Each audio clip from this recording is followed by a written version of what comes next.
Good afternoon. The first item of business is time for reflection, and our time for reflection leader today is Professor Fergus McNeill, Professor of Criminology and Social Work at the University of Glasgow. Thank you, Presiding Officer. I should perhaps explain it's Prisoners' Week in Scotland, which is why you have a reflection from a criminologist. Many of us in this chamber have been victims of crime. A few will have sought remedy through the criminal justice system. In those circumstances, we cry out both for justice and for safety. Though nowadays we prefer that term, justice, the Latin root of the word revenge is interesting. It refers to the desire to vindicate the victim, freeing them from hurt, releasing them from vengefulness, settling scores. And paying back is also supposed to liberate the offender from indebtedness. 17 years ago, the Scottish Prison Commission recommended that the default form of payback in Scotland should be community payback.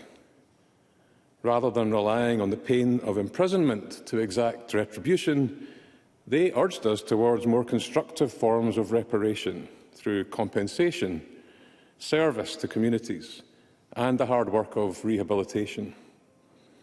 Yet, despite stable or falling crime rates, the prison population has grown again to record levels, and we find ourselves awaiting the recommendations of a new commission.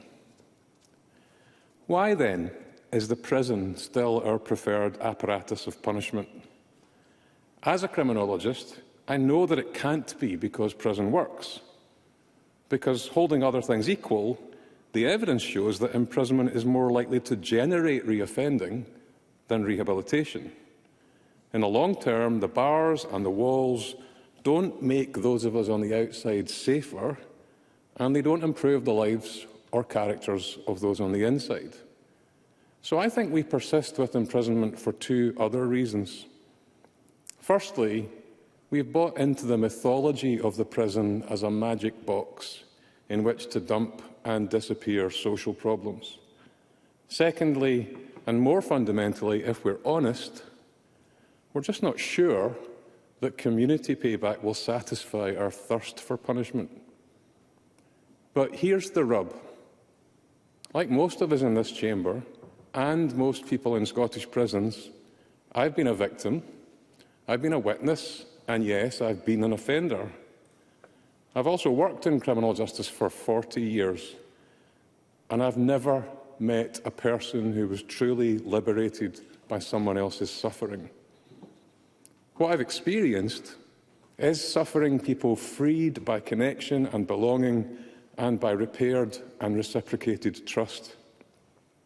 Safety and justice happen when we build bridges, not bars, between people.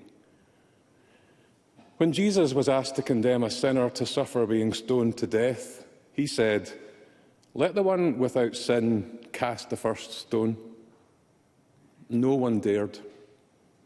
Maybe the recognition that we are all sinners should also be the beginning of our investment in bridge building rather than imprisonment. Thank you, Professor McNeill.